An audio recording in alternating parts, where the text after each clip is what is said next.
Tim, how did you start in business? I started by mistake. No, really, I started business because I think what most people want to do is better their lives. So I got into business because I remember the first time I wanted to do something, which was buy something and sell it to someone else by adding some value into the chain so that I would make some money myself, was because I actually just wanted to buy a tennis racket. So I was a young guy, so I was a kid, and I'd learned how to do these little rocking chairs out of pegs. So I decided, okay, so I decided that I would do these little chairs and I would sell them. And with the money, I'd get my tennis racket. And after about a week and a half, I managed to make enough for the tennis racket. And I think that's when it became like a bug. You know, once you become an entrepreneur, you become an entrepreneur. You start to understand that your future is in your hands, and it depends what you put in and what you turn out. And then that's how I got involved. It was because I wanted something, so I needed to sell something to get what I wanted. So that was it. And when you look at a business, how do you start? Let's say both of us are starting a business together, knowing what you know today. What do you look for? So because the idea, it all starts with an idea. So, and then you develop it. So run us through your thought process when creating an actionable plan, when creating a business. Yeah, so what I've learned is that before you do anything, you look at the people, okay? You don't look at the market, you don't look at off-takers, you don't look at anything except the people. So when I look at a business nowadays, I look at who am I going to work with? Do I believe that these people have the skills to make something happen, to basically deliver, okay? I also look at their track record, and especially if they failed before, it excites me because I like to see what they learned from failure, and it means that they're not going to fail with me. They've never failed. Hopefully, they've learned something. So I really look at the people, and once I look at the individual people, I look at, do they have a team? Can they lead a team? Because I think nowadays there's great ideas, there's opportunities everywhere, but then the people sometimes drop you. You know, the teams drop you, and a good idea is a good idea, but with a bad team, it goes nowhere. And a bad idea with a good team, we can still change it around a little bit, do some stuff, and make it work. So it's been, that's what I've learned there. But by definition, people that are already doing business, usually they're pretty good at doing what they're doing. So if you're entering the markets, in order for your idea to push through, there must be something much better than the existing one that makes people change to what you are doing. But if you are starting from scratch, that presents a challenge because you might not making any money and from some years now. So what are your thoughts on this one? It's like everything, you always got to be better than whoever you're competing against. Okay, but like I said, we also all, I could, when we're in the market looking for a girlfriend or a boyfriend, we could also, everyone's a potential. But we first have to find the right one, and sometimes it's not the first one, not the second one, not the third one. Sometimes it's like the 20th one that we look and we say, okay, this one I'm going to keep. I'm not throwing him away, And it's a little bit like that in business. If you find that right person, and obviously when you're looking at that, you're also looking at what's their future. You're looking at what is their idea, where's their how are they going to win this? Why are they better than all the others? The other ones I threw away. Do you understand? So you do need that. But what I'm trying to say is that nowadays I've got to be able to work with people that you believe they can deliver. All right. And you believe that they will be able to sell, they've got a team that someone's great online, or someone's a great salesperson, someone's really good on the finance side. You look at the team 100% before you really look at who's the idea. And we've had ideas that we don't think are amazing, but because the team's so good, we almost can't say no to it. You understand? And we look at it and we work with them to see, what can we make it a little bit better, or change it a little bit more. Right. But before you present yourself you're talking about a little bit regarding investing. What I mean is, when you are doing something, people usually want to see a track record. They want to see that you've been doing that before, and now they invest with you. So if you were starting out, let's say you lost everything, you have no money, you have nothing. So how can you start today in order to kind of improve yourself? Because you don't have a lot of leverage. Yeah, look, from personal experience, when I was 27 years old, I lost everything. Okay, so I went to zero. All right, I'd done very well, great track record, and then out of maybe ego, I fought against a company that was much more powerful, and I lost. So I went back to zero. Now, my track record was there. I sat, I explained, I said, look, I've learned where my lessons, where we went wrong, etc., etc. And obviously, there were lots of people that wanted to back me on my next idea. Okay, or companies that were obviously open to working with us again and delivering. So I didn't. You can have a bad track. You can lose everything except your name. And if you've done everything as well as you should, and you've still got your name, so you don't go down to zero on that. You understand? And that's why I'm saying the best companies that I've actually invested in normally are guys that failed the first time, or something went wrong, or it's very rarely that the first guy I invested that's never done anything wrong or right will do it right the first time. It's really, really tough. I'm not saying it doesn't happen, because it does happen, but it's tough. What we try bring to the table is that we give them experience. We bring some experience that we look at the business more out of the box when they are working inside the box, very closely to the business. And sometimes when we're doing an error and we're very inside the business, we don't see it. Okay. And this is when I think if a business fails, sometimes it's not just the founders. If they have asked for investors that are mentors, it can also be the mentors. Okay, so it's a two-way stream. It's very easy to blame the founders for everything that goes wrong, etc., etc. But many times I've also seen that from our side, opening doors and all that can also make the business work. Okay, so it's a really a two-way thing, and I think that's why I say I like to do business with people I trust, or would like to even go out for a beer, or I would like to spend time with, because it makes it easier to brainstorm. It makes it easier when we're going through difficulties to be with them, because the worst kind of thing you want to do is like have partners that you don't want to spend time with, because then what do? You understand? You don't have time for them then, and that's not a good thing. Yeah.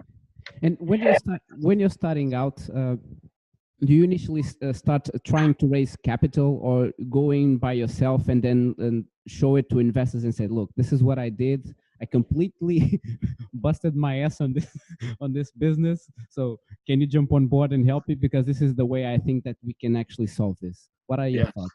I think even there, founders and people, they should look at doing it intelligently. I've got some businesses come up to me and they say, everybody wants this. And then you ask them, who's everybody? Everybody is my mother and my girlfriend and my two dogs. They all want this. And you say to them, do you have another 1,000 people that want it? No, I don't have another 1,000, but I've even got some friends who said they will buy it. Okay. And then I always tell them, those kind of businesses, you should really do crowdfunding. You really should go and say, listen, we've got this product we want to do. It's going to be great. It's going to do this. It's going to do that. And now let's see if there are people that want it. Because sometimes we believe people want things they don't want. Okay. Or they would have it if it's for free. But as soon as you have to pay for it, they don't want it. Okay.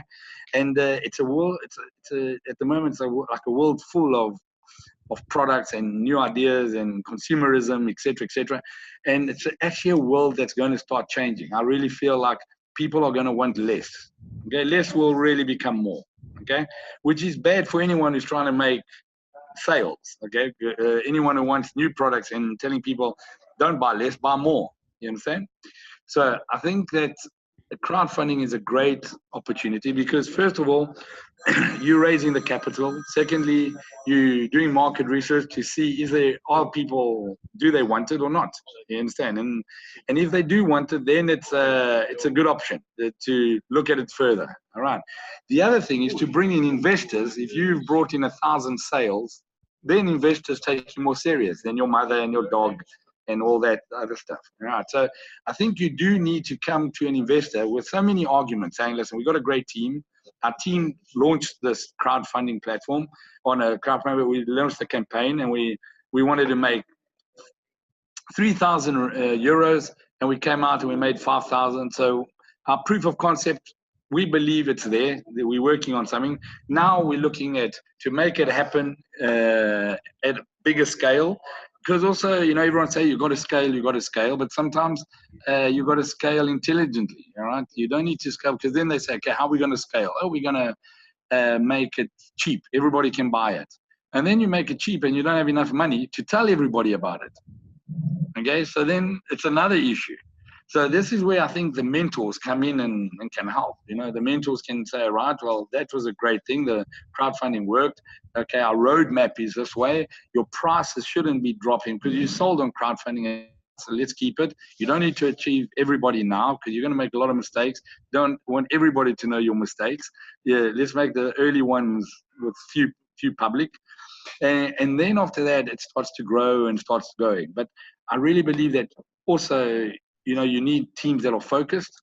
You need teams that if they decide they're online, they focus on online. They don't think of retail and online and B2B and B2Cs in different ways, because you can't be everything to everybody. Okay, it's just impossible. So these are like some of the, I would say, some of the things you look for in starting out.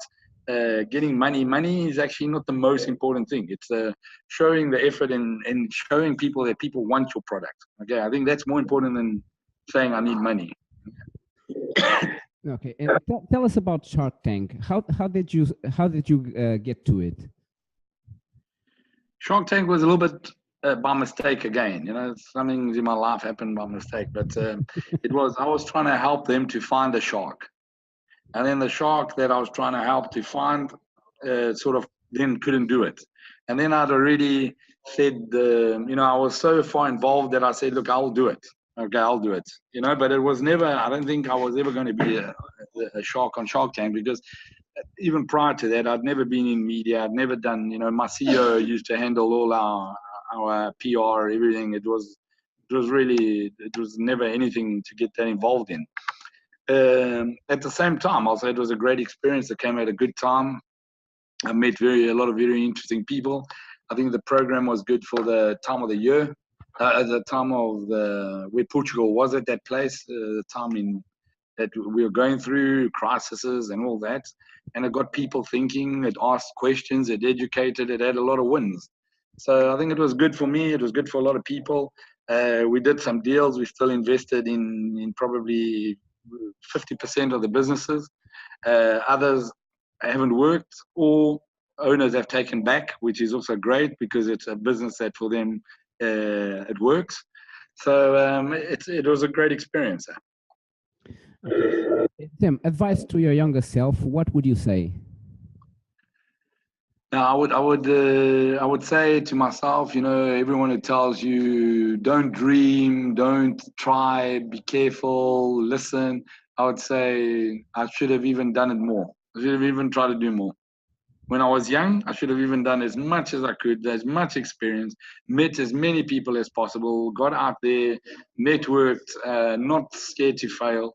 Because when you're young, you get forgiven very easily. When you're young, you know, you're pretty, you're slim, you make friends. It's a great time to be. You understand, and you learn so much, even on the failures, that will help you going forward.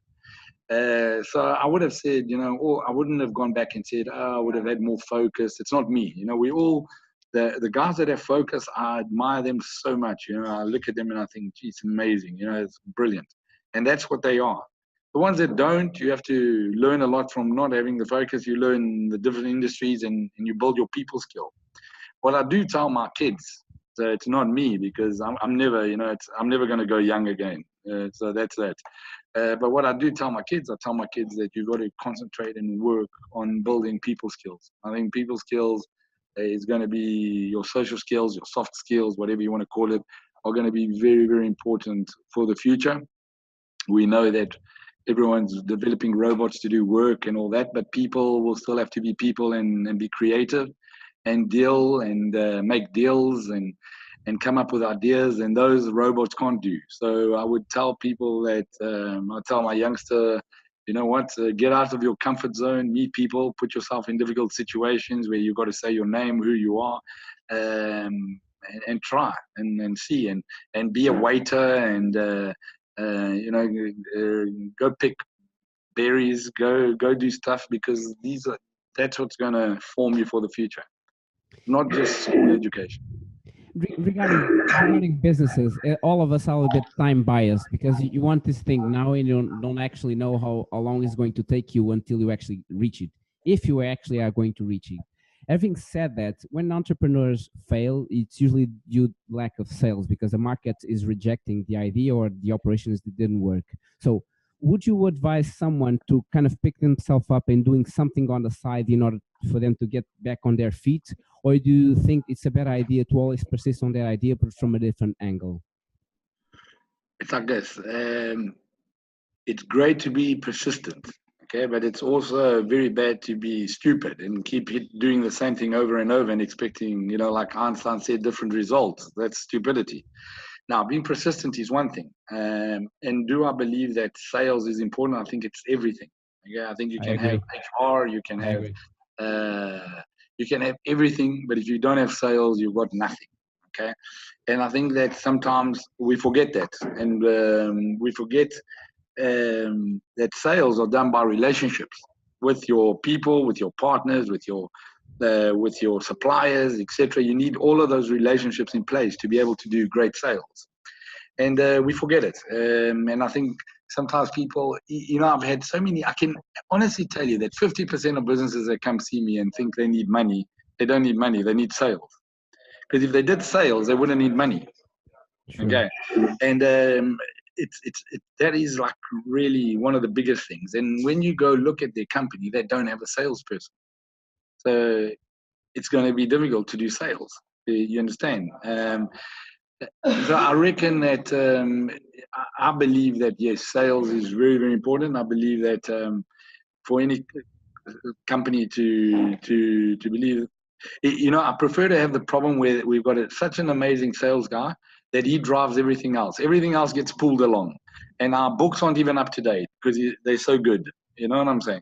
Then us having our company, everything's perfect, the books are perfect, everything's perfect, but we don't have the sales. And you know, it's such a stress. You start losing your best people.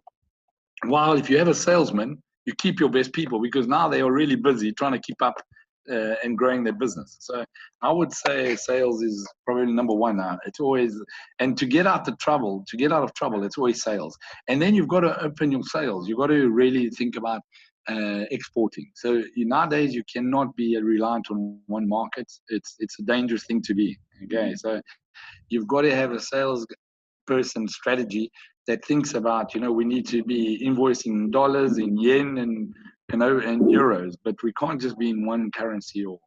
And now there's even more. You've got to, you know, try selling Bitcoin. You've got to do a lot of stuff, you know. But when you want analyzing some business, do you have like some ideas? You talked already regarding people, but do you have some ideas that you start on your own, or do you at this time you only invest in people that already have some track record regarding their business and you jump on board? Okay. But just to answer that, when we look at it, and let's say that people are interesting, okay, and let's say that the thing they're missing is sales, then I know we can get on board, because that's where maybe our strength is, that we look and we say, okay, they produce this, I can make 3-4 phone calls, we can open some doors. If those companies are interested, there's a possibility here. Okay, so we definitely look at, after the people, we look at the sales. Okay, is there an offtake for your product? All right. With regards to us on new ideas, yes, we still, like for me, even if I do a new idea, I don't do it by myself. I'll be a co-founder, because again, I would be a bad team if it was just Tim. Okay, so I've got to look at who can I convince to come with me on this as a co-founder on a new idea. All right. And if I get that person, and obviously that person normally actually does a lot more work than I do, all right, then yes, I believe, all right, we're on the right track, all right. But it's a little bit like that. My ideas now aren't, I'm not going to say they money ideas. My businesses, I wouldn't look at getting investors to come invest in my business, because maybe they now at a different, they had a different, let's say, time in my life. You know, my ideas are maybe how can I help education, or how can I do something that I enjoy, and that will give something back. All right, but it's not a financial, let's say, investment or a financial win for guys that come with me. You know, the latest ideas that let's say that I got involved in and got going. You know, one is a movie. One is a movie kind of, let's say, connecting various countries in the world making movies. Another one was making a movie. Another one is working in education. And another one is helping farmers get a better price on wine. So by buying the wine and paying them faster and higher. So it's not a great business thing when you're telling your suppliers, "Listen, I'll give you more money and faster." But yeah, you make an impact in their lives. That maybe that's the good thing. You understand? And then adding the value on the wine. So I'm at a different period now. You know, I don't know. We're all in different periods of our lives and our investment cycles. So. But you have some media companies and you have some agriculture investments. Why what I want to kind of focus on, why did you make the decision to go on agriculture? So where do you see the value, and why do you see yourself kind of, I will be keep doing this business for years to come? Yeah, agriculture again by mistake. Okay, I buy a piece of land. It had a lot of hectares. I wasn't sure what to do. I said, let's do 1 hectare and see how it goes of raspberries. That 1 hectare is now 37 hectares. All right. We keep investing in it because I believe that the future food is important. Good food is important. We've got a big advantage being in Portugal. There's sun, there's water. We strategically placed to benefit from good quality fruit. So that's how that one, you know, I got into that a little bit by, and it's an amazing business because you actually see something grow. You pick it, you sell it. You've got a big value chain. There's lots of people that you touch because you employ quite a few people. Berries, raspberries, you can't pick by robot. It's by hand.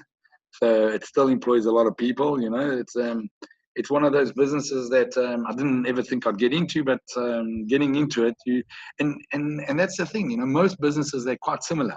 Most businesses, business is business. You know, the difference is how do you stand out in that business? Do you understand it? But overall, they're almost all similar. They all need to sell for more than they cost. Your product always needs to sell for more than cost. You need to be transparent to grow relationships, and you need to be able to be better than everybody else that's doing that. Okay, so they always have those in common. So then it's finding how do you do that in the business you're doing. You know, I've also had businesses that haven't worked because I wasn't the best. The other guys were better. So you know what? We leave and I use their products now instead of mine. Gotcha. And when you have an idea, you said that your first time is talking to people because you are looking for experienced operators and convince them to jump on board in order for you to get this idea follow through. But having said that, doesn't that put you in a place of dependency because you are always looking for someone else to start their business? You kind of Okay. people. I'll explain to you there as well. The newest businesses that I've set up, I haven't taken people with experience. I've taken people that have all the skills. Okay, they know what to do, but they've never done it.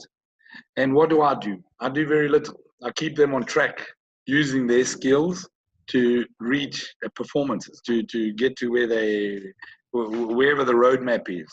All right, but it's skillful people in the end, and it's people that I feel that we can trust. Some of them have never, they're not even entrepreneurs themselves. They've never done their own business, but they came out of, I'm talking quite young people. They've come out of university and their first business is maybe this. And they've sort of also, by mistake, become an entrepreneur by working for me. You understand? So it's a little bit that way. It's changed. Our education business is busy going that way. Our wine business was done that way. So it's a little bit different. Yeah. Yeah, but you always has to start on a place that you kind of have at least one solid stuff coming in, because if you go full in on something that is trying to push it and still in baby steps, it won't work, right? And I think people usually miss on this because they're trying to push something to work and it's still in baby steps. So what are your thoughts on this? If something doesn't work and you've tried everything, you must get out of it, okay? And take the good things from it, whatever you learned, and call it quits, and that's it. Because I see a lot of entrepreneurs, they give so much, and I really, it's incredible the dedication they give to try and make something work. But you know what? It's not meant to work. Sometimes it's not even that you don't have a good product. Sometimes maybe you're ahead of time. Okay, you're ahead of when you should be launching it, and someone will do it 2-3 years later, and it'll work. You understand? Okay, so it doesn't mean you're a failure because of that you're not good. It just means you're a failure sometimes because you're too good, too ahead of time. Now, I really believe that you must, if it's not working, it's unfair on you, it's unfair on the people you love, your family and everything, if you carry on trying to do the same thing over and over. Okay. And I don't know, that's my thought. And for the future, where do you see yourself moving forward? Future, I'm hoping to do less. I'm hoping to have less things to do and only do things I really enjoy. That's what I really want to do. Invest in people I enjoy, in businesses I enjoy, in businesses that are going to contribute to let's say to the environment, etc. That will do good, okay? And that's what I'm trying to look at. But it's not easy because sometimes you get so personally involved that you can't just step out. So but that's where my life is, and obviously I think it's also still delegating more and more. Try to delegate as much as possible. Talking about delegating, run us through your daily habits. Run us through a typical Team Vieira's day. Okay. I haven't had email for the last 3 years. Okay. So no emails. All right. Because I used to wake up and do emails and go to sleep and do emails. So I stopped that. So what have I got? I've got WhatsApp groups for most of my businesses.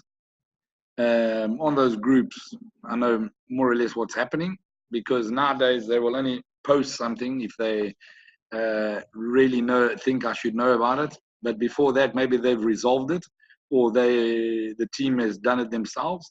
And once I receive a WhatsApp, I know it's something I need to read and do, but I'm not on CCCs and BCCs and all this kind of crap.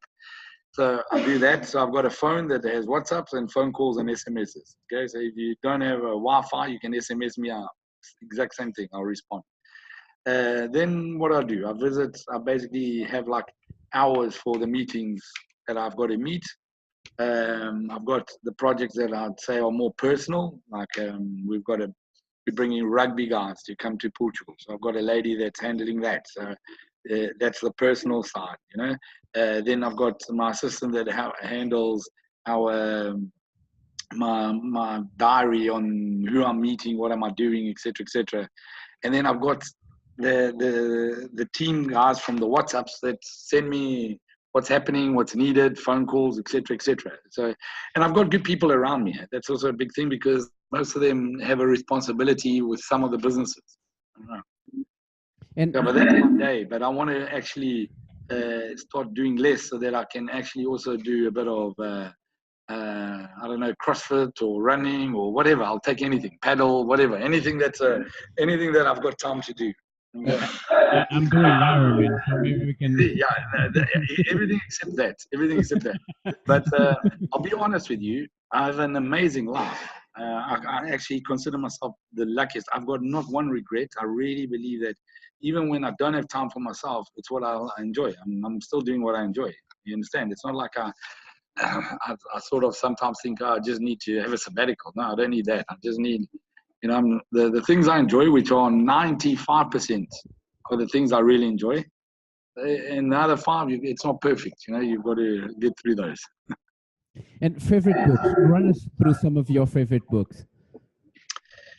Favorite books, like I once said, it's the Bible. It really is, because many times when you're going through any tough situations or anything, it's still relevant. It's incredible, but you can.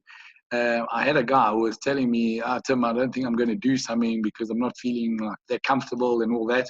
And I said, well, yeah, I once did that, and I opened the Bible and I read something that, your talent should be shared. And I thought, well, that means I must do it. You understand? So that was very relevant. I've got, there was a book that I wanted to read many years ago. I actually need to read it again, which was Focus. It made me stop drinking sugary drinks. So that was excellent in my life. It really was. I focused on not not drinking sugary drinks. If I did that, I can't imagine where I'd be now. But then there's books like obviously I love that book from the Shoe Dog, the Nike guy. Books that I read. That book. It was awesome. I read also an amazing book which has nothing to do with business but everything to do with business, which is The Man from Lisbon. Alves Reis, the guy who counterfeited money and how he got something like that done. It was incredible. He was an entrepreneur of note. You know what I'm saying? Not in a great way, but he was there. And that was a book I couldn't put down because it's a story and you're still learning so much. So books. I'm reading like 4 books at the same time. I start reading one and then it's going again. Then I see this other one. So I start taking a few books from that. I make notes in all the books I read and I never go back to the notes. It's a weird thing. While I'm reading them, I've got a pencil and I make notes. Yeah, something interesting, and then I forget to go back. But it's a little bit like that. And finally, where can the listeners get a hold of you if they have any further questions? Hold on a minute. The best person is always Miriam at Brave Generation. Miriam at Brave Generation PT. Yeah, Miriam Brave Generation PT. All right, so it's the best there. But even on my Facebook and all that, I try to really get back to people where I have meetings when needed, etc. But at the moment, I think I'm running about a month and a half behind because I'm suffering at the moment. Tim, it was wonderful having you with us today. I will speak with you soon. Excellent, guys. All right. And all the very best. And like I said, you got to dream. You got to think big. Because even if you fail, but you're thinking big, you've done quite a bit already. So I think a little bit that way. Okay. Okay. Cheers all. Thanks, guys. Cheers.